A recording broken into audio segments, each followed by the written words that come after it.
চৌহিন মুখ আর লম্বা কালো হাত জানলার কাঁচে আঁচড় কাটছিল।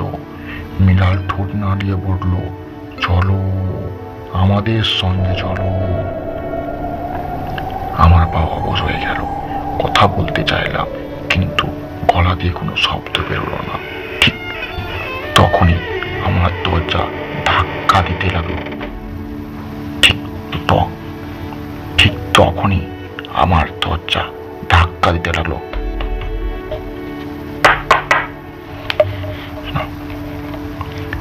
কেউ যেন প্রবলভাবে দরজা ধাক্কাচ্ছে, আর সেই সঙ্গে সেই ফিসফিসানি, তোমরা আর বাঁচবে না। আমি চিৎকার করে উঠে দরজার কাছে গেলাম।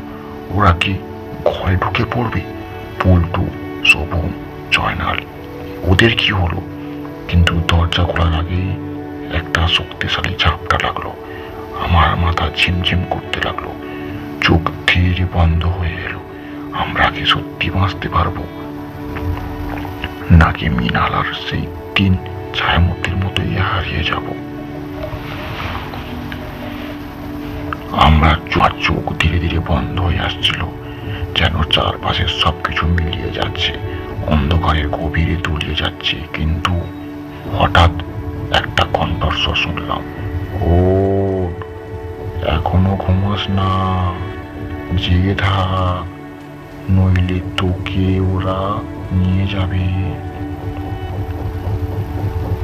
চমকে উঠে দেখি আমার ঘরে পল্টু দাঁড়িয়ে আছে। তার চোখ প্রচন্ড ভয়, মুখের রং ফ্যাকাশে। তাড়াতাড়ি উঠে বসতেই বুঝতে পারলাম জানলার বাইরে এখনো সেই ছায়াগুলো রয়েছে। মৃণাল সামনের দিকে এগিয়ে আসছে, তার ঠোঁট এখনো নড়ছে, কিন্তু কোনো শব্দ নেই। কিন্তু এবার ছায়ামূর্তিগুলো আরো কাছে চলে এসছে, পুরো একদম তাদের দরজার কাছে। তাদের মুখে এখনো কোনো চোখ নাক নেই, শুধু ফাঁকা কালো গহ্বর। ধীরে ধীরে তারা জানলার কাঁচের গায়ে হাত রাখলো। ওরা ঢুকে পড়বে। শোভন আতঙ্কে চিৎকার করলো। ঠিক তখনই জয়নাল চিৎকার করে বলল, রমেশ কাকার কাছে চল, উনি কিছু একটা করতে পারবেন। আমরা এক মুহূর্ত দেরি না করে দরজা করে দৌড় দিলাম। মনে হচ্ছিল ছায়াগুলো আমাদের পিছনে ধেয়ে আসছে। গ্রামের পথ তখন কুয়াশায় ঢাকা, বাতাসে সেই পরিচিতি ফিসফিসানি, তোমরা বাঁচতে পারবে না, চলে এসো, আমাদের সাথে এসো। রমেশ কাকার ভাই দরজা ধাক্কাতেই উনি দরজা খুলে আমাদের ভিতরে টেনে নিলেন। আমরা হাঁপাতে হাঁপাতে বললাম, কাকা, ওরা বাইরে, মৃণালও এসছে। রমেশ কাকার চোখ বন্ধ করে কিছু একটা বিড়বিড় করতে লাগলেন। তারপর তার গলায় বাঁধা তাবিজ খুলে জানলার বাইরে ছুঁড়ে মারলেন। সঙ্গে সঙ্গে একটা বিকট চিৎকার বাতাসে কেঁপে উঠল, যেন চারদিক থেকে অনেকগুলো অদৃশ্য কণ্ঠ চেঁচিয়ে উঠল। আমরা জানলার বাইরে তাকিয়ে দেখলাম ছায়ামূর্তিগুলো আর নেই, শুধু কুয়াশা ধীরে মিলিয়ে যাচ্ছে। রমেশ কাকা আমাদের দিকে তাকিয়ে বললেন, ওরা আবার আসবে, কিন্তু তোরা ওখানে গিয়ে বড় ভুল করেছিস। আমি ফিসফিস করে বললাম, কিন্তু মৃণাল, ও কি আসলেই মরে গেছে? রমেশ কাকা একটা দীর্ঘশ্বাস ফেলে বললেন, ওর দেহ আর খুঁজে পাবি না, কারণ ওদের যাদের নাগরতলার মাঠে নিয়ে যায় তারা কোনোদিন ফিরে আসে না। মৃণাল এখন ওদেরই একজন। আমরা নিঃশব্দে বসে রইলাম, কানে এখনো সেই ফিসফিসানি বাজছে, তোমরা আবার আসবে, খুব শীঘ্রই আমাদের কাছে আসবে। আমরা কি সত্যি মুক্তি পেয়েছি, নাকি ওরা আবার আমাদের ডাকবে? আমরা সবাই নিঃশব্দে বসে রইলাম। রমেশ কাকার কথা শুনে শরীরের রক্ত যেন জমে গেল। মৃণাল আর ফিরে আসবে না। ও কি সত্যি মৃত, নাকি কিছু হয়ে গেছে? বাইরে তখন কুয়াশা একটু সরে সরে যাচ্ছে, বাতাস থেমে গেল, অস্বাভাবিক নীরবতা যেন চারিদিকে ছড়িয়ে পড়েছে। কিন্তু আমাদের মনে হচ্ছিল কিছু একটা এখনো আমাদের দেখছে, লুকিয়ে আছে এই অন্ধকারের মধ্যে। সেদিন রাতে আমি একটা অদ্ভুত স্বপ্ন দেখলাম। আমি নাগরতলার মাঠে দাঁড়িয়ে আছি, চারপাশে ধানের গাছগুলো অস্বাভাবিকভাবে ঝুলছে, যেন সেগুলো বাতাসে নয় বরং কোনো অদৃশ্য শক্তির টান পড়েছে। তারপরে দেখলাম মৃণাল সে একা দাঁড়িয়ে নেই, তার পিছনে আরো 3টি ছায়া দাঁড়িয়ে আছে। তাদের মুখ কালো, ফাঁকা। মৃণাল তার হাত বাড়িয়ে দিল আমার দিকে। এসো, আমাদের সঙ্গে এসো। আমি চিৎকার করে উঠলাম। চোখ খুলে দেখি আমি ঘরের মধ্যে শুয়ে আছি। বুক ধড়ফড় করছে, মুখ শুকিয়ে কাঠ। কিন্তু একটা ব্যাপার দেখে আমার গায়ের লোম পর্যন্ত দাঁড়িয়ে গেল।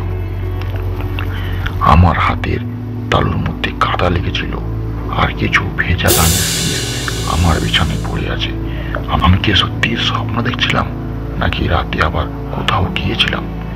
আমরা স্থির করলাম সব কিছু উত্তর পেতে হলে আবার নাগরতলার মাঠে যেতে হবে। রমেশ কাকা আমাদের নিষেধ করলেন, কিন্তু আমরা আর ভয় পেতে চাইনি। যদি মৃণাল এখন কোথাও থাকে, তাহলে তাকে আমরা ফিরিয়ে আনবো। সেদিন রাতে পল্টু, জয়নাল, শোভন আর আমি হাতে টর্চ নিয়ে রওনা দিলাম সেই নাগরতলার মাঠের দিকে।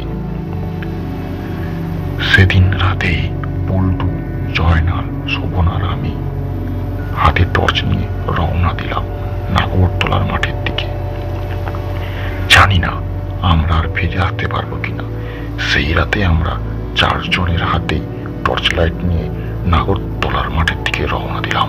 পা ভারী হয়ে এসেছিল, মনে হচ্ছিল কেউ যেন টেনে ধরে রাখতে চাইছে। আমাদের পথ পেরিয়ে মাঠের কাছে পৌঁছতে কেমন যেন একটা অদ্ভুত, গ্রামের পথ পেরিয়ে মাঠের কাছে পৌঁছতে কেমন যেন একটা অদ্ভুত শীতল অনুভূতি হলো। বাতাস থমকে গেছে, একটু নড়ছে না। ধানের গাছগুলো স্থির, কোনো শব্দ নেই। আমরা একসঙ্গে দাঁড়িয়ে চারপাশটা দেখছিলাম। পল্টু বলল, মৃণাল, যদি তুই আমাদের কাছে থাকিস তাহলে দেখা দে। কিন্তু কোনো সাড়া নেই। আমি এগিয়ে গিয়ে সেই জায়গাটা খুঁজতে লাগলাম যেখানে সেদিন মৃণাল হারিয়েছিল। কিছুক্ষণ পর মাটি ফুঁড়ে একটা অদ্ভুত জিনিস দেখতে পেলাম, একটা পচা রুমাল, যেটায় মৃণালের নাম লেখা স্পষ্ট। আমার হাত কেঁপে উঠলো। হঠাৎ চারপাশের বাতাস ঘুরতে শুরু করলো, গাছের পাতাগুলো ফিস ফিস করতে লাগলো। পল্টু চিৎকার করে উঠলো, ওরা এসছে! আমরা পিছনে তাকাতেই দেখলাম 4টা ছায়া মূর্তি ধীরে ধীরে ধানের ভেতর থেকে উঠে আসছে। মৃণাল সামনে দাঁড়িয়ে, ওর চোখ দুটো গভীর, কালো ফাঁকা ঘরে পরিণত হয়েছে। তার পিছনে সেই 3টি ছায়া। তোমরা চলে এসো, আমাদের সঙ্গে এসো। মৃণালের ফিসফিসানি বাতাসে ভাসতে লাগলো। আমরা স্থির হয়ে গেলাম, এক পাও নড়তে পারছিলাম না। শোভন বলল, আমরা এখানে এসেছি তোকে ফিরিয়ে নিয়ে যেতে। মৃণাল মাথা নেড়ে বলল, আমি আর ফিরতে পারবো না, আমার সময় শেষ। এখন তোমাদের ডাক এসেছে। জয়নাল কাঁপা গলায় বলল, আমরা বাঁচতে চাই, আমাদের যেতে দাও। মৃণাল হঠাৎ থমকে গেল। কিছুক্ষণ পর আবার বলল, তোমরা এক্ষুনি দৌড়ে পালাও, যত জোরে পারো দৌড়ে পালাও। আর এক মুহূর্ত জঙ্গলে অপেক্ষা করলাম না, পিছন ফিরে প্রাণপণে দৌড় দিলাম। পেছনে শুনতে পেলাম বিকট চিৎকার, যেন অনেকগুলো কান্নার শব্দ একসঙ্গে মিলছে। আমরা যখন গ্রামের সীমানায় পৌঁছালাম, তখন হঠাৎ সব কিছু চুপ হয়ে গেল। বাতাস থেমে গেল, ফিসফিসানি নেই, ছায়াগুলো নেই। আমরা কাঁপতে কাঁপতে, আমরা হাঁপাতে হাঁপাতে পিছনে তাকালাম। নাগরতলার মাঠ এখন নিস্তব্ধ, মৃণাল আর নেই। সকালে রমেশ কাকা আমাদের বললেন, তোরা আর ওই দিকে যাবি না বলেও মৃণাল তোদের বাঁচিয়ে দিয়েছে, কিন্তু ও নিজে মুক্তি পেল কিনা তা বলা কঠিন। সেদিন রাতেই আমি স্বপ্নে দেখলাম মৃণালকে। সে দূরে দাঁড়িয়ে হাসছে, তার ঠোঁট নড়ল, কোনো শব্দ হলো না। আমি বুঝতে পারলাম সেদিনের পর থেকে আমরা কেউ নাগরদোলার মাঠে যাইনি। কিন্তু মাঝে মাঝে রাতের বেলা বাতাসে এখন সেই ফিসফিসানি শোনা যায়, তোমরা আবারও আসবে, তোমাদের সবাইকে আসতে